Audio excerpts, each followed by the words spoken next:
Je ne suis pas parisien, je n'ai pas d'or. Qu'est-ce que je pourrais dire? Je ne suis pas la grande duchesse de Gerolstein, non. Je suis entre deux personnes qui vont parler d'un spectacle sur, vous l'avez deviné si vous connaissez un tant soit peu ces titres, sur Jacques Offenbach. Alors, il y a l'auteur d'un côté, le metteur en scène de l'autre. Et avec ces deux-là, je peux vous garantir que vous allez passer une très bonne soirée, parce que bon, la plupart des titres d'Offenbach, bon, ceux surtout de la vie parisienne, tout le monde les connaît.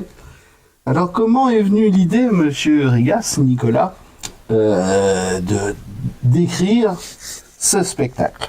En fait, c'est très simple. Je suis le compositeur de tout ça, parce que comme je joue le rôle d'Offenbach, je suis donc Offenbach lui-même, et donc je compose ces œuvres que j'ai beaucoup chantées en tant que Nicolas Rigas un peu partout dans le monde, et j'ai confié à Martin Loisillon le fait de tout faire. Donc il a effectivement pioché tout ce qu'il a entendu depuis son enfance et de tous les spectacles que j'ai pu faire.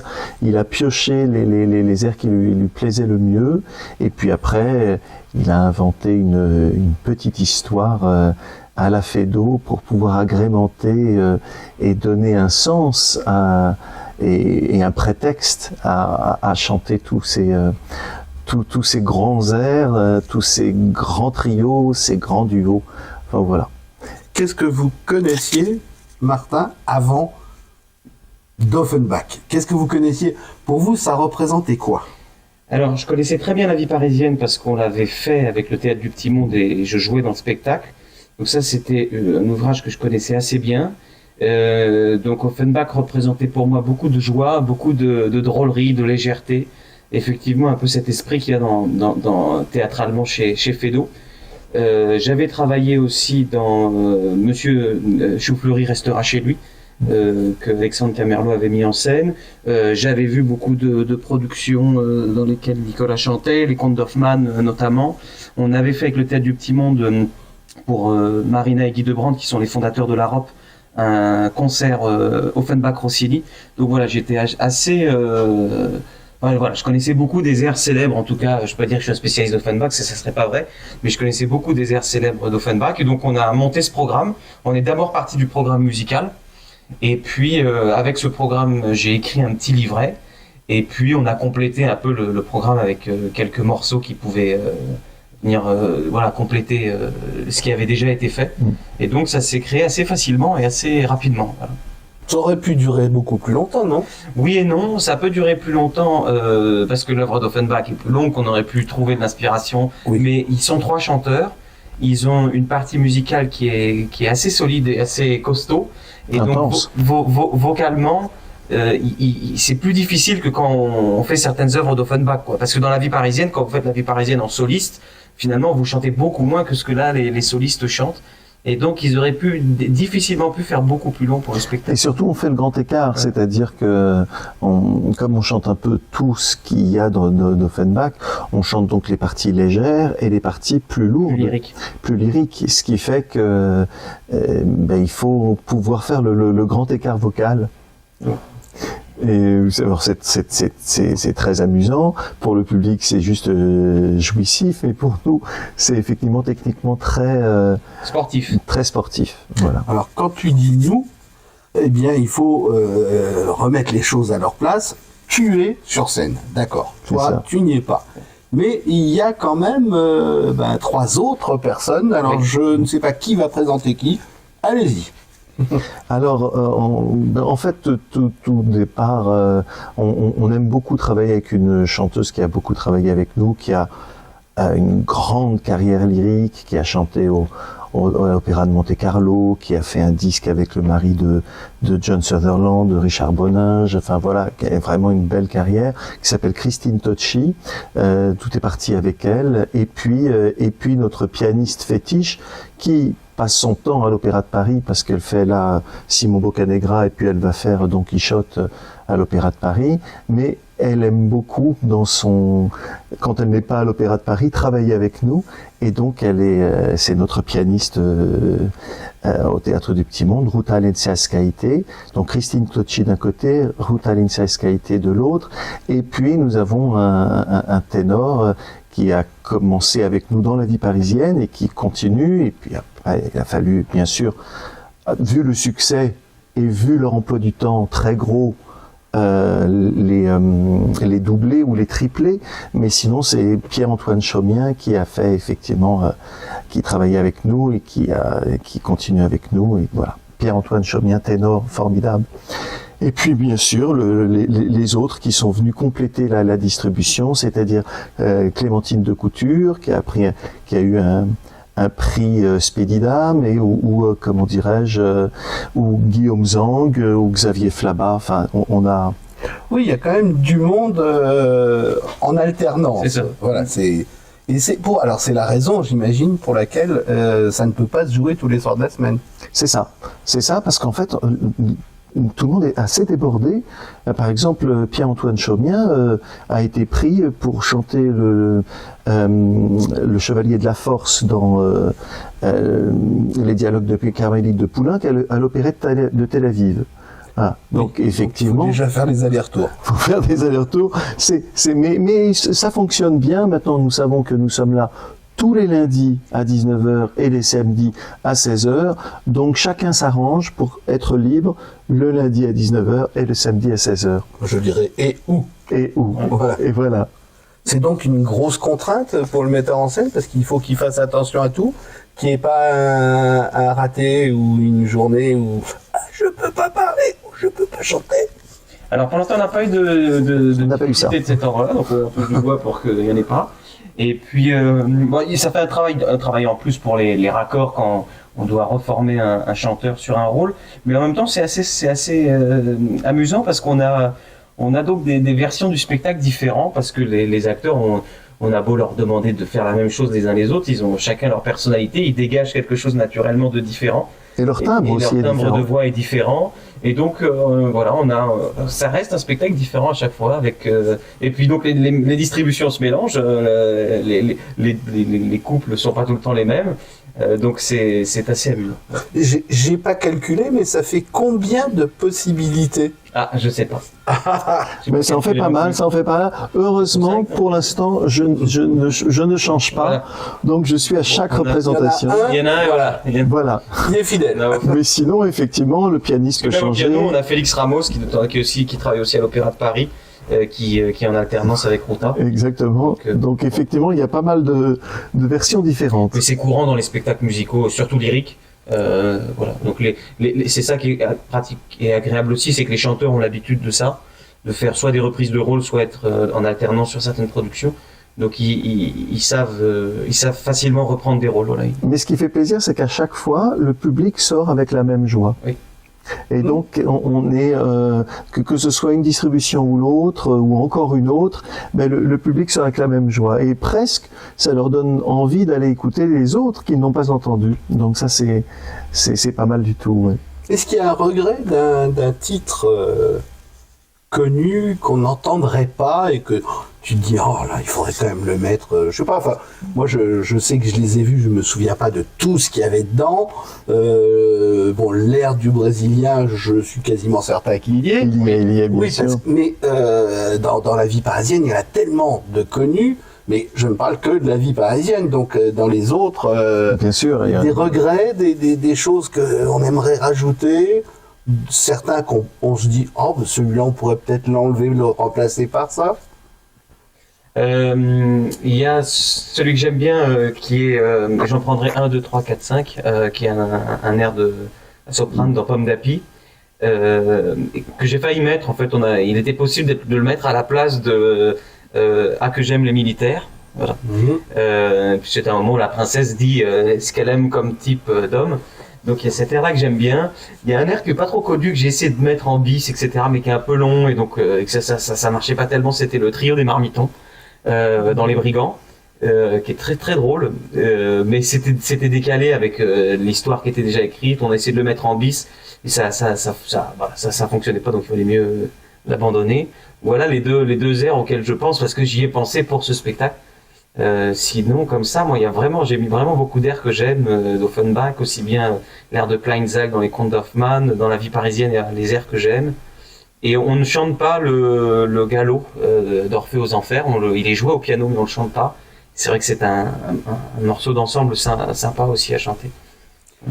Donc, toutes ces pièces, il y a combien d'œuvres d'Offenbach qui soient encore montées? Moi, j'ai l'impression qu'il y en a beaucoup qui sont tombés pas dans l'oubli, mais enfin c'est vrai. Dans le cachot, voilà. Je ne saurais pas dire. Parce que les rares qu'on voit souvent à Paris, La vie parisienne, ça c'est sûr. Bien sûr. Et il y en a une ou deux autres. Il y a La Belle Hélène, il y a La Péricole. Ils ont fait le voyage dans la Lune à l'Opéra Comique. Oui, je l'ai vu il y a 2 ans, je crois. Voilà, Voyage dans la Lune, il y a... La Grande Duchesse de Gerolstein. La Grande Duchesse de Gerolstein, effectivement, ça aussi c'est donné. En fait, j'ai l'impression que ce qui est moins souvent joué, ce sont les pièces en un acte. Les petites pièces en un acte Offenbach.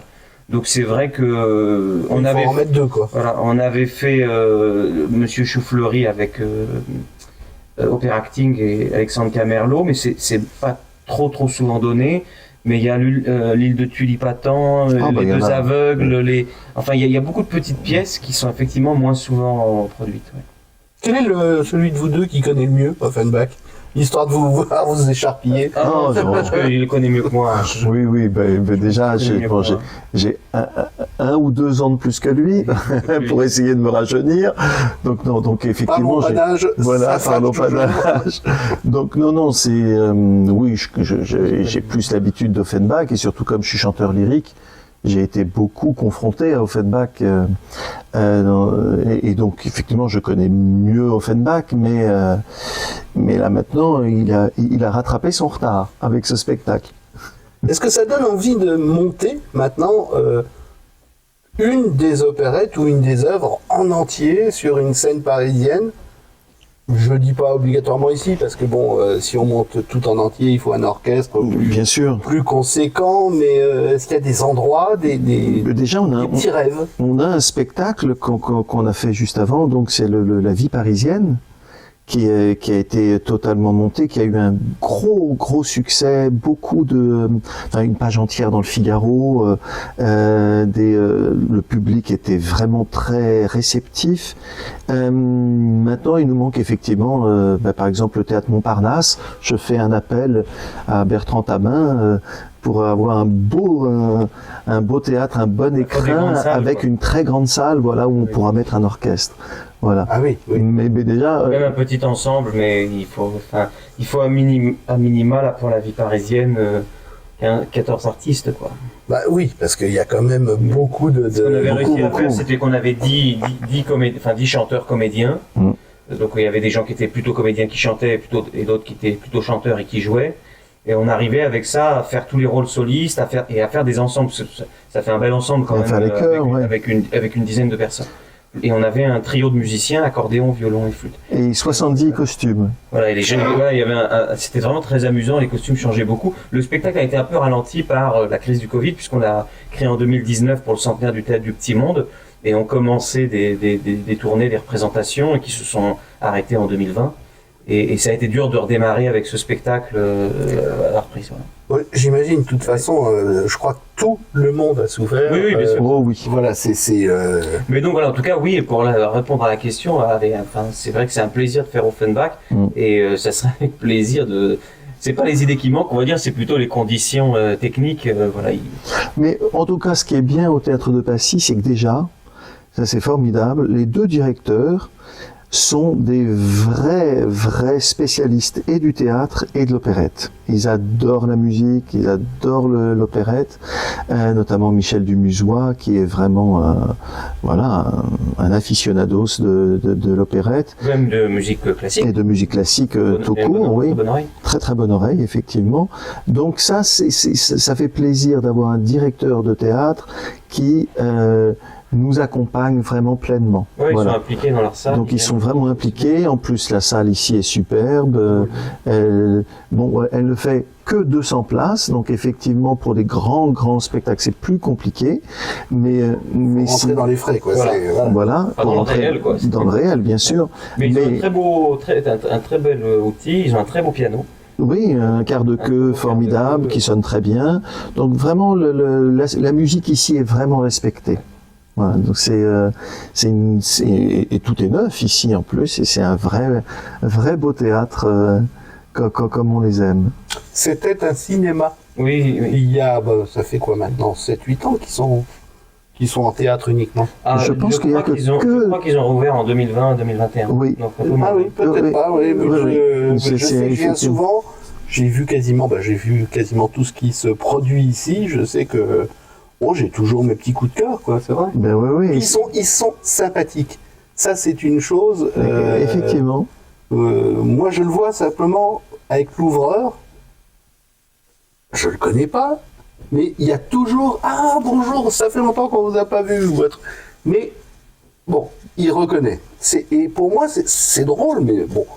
Dans un théâtre, généralement, on me reconnaît pas. Si, on me connaît au guichet, ou vous voyez ce que je veux dire. Oui, bien sûr. Mais que l'ouvreur se souvienne, ça, je trouve ça rigolo. Oui, il y a le côté familial d'ici, et que ça a l'air de la famille, parce que c'est des employés, c'est pas des gens de la famille, mais ils rentrent dans une famille, la grande famille du théâtre, dans le bon sens du terme. Alors, qu'est-ce qu'on peut vous souhaiter maintenant? Ça fait quand même combien de représentations déjà ici? Oh, on a fait beaucoup. Semaines. Oui. Oui. On a fait beaucoup. En plus, on nous a proposé une prolongation vu le succès. Donc ça, c'est très très positif et jouissif. Ça fait vraiment plaisir. Après, bien sûr, tout est une question d'emploi du temps. Toujours pareil, notamment parce que je suis aussi très sollicité. Je vais faire le médecin malgré lui de Gounod aux grandes écuries du château de Versailles le 9 juin prochain. Et puis, il a déjà monté La Vie parisienne il y a quelques années. C'est vrai. Voilà. C'est vrai. Et j'ai de la mémoire. Mais bien sûr. Pas très peu, mais bon. Et puis je vais faire en août prochain, et donc il faut bien travailler tout ça à New York, à Opera in the Park, Scarpia dans Tosca. Je me mets tout de suite sur la liste des invités. Voilà. Donc ça c'est rien de le dire.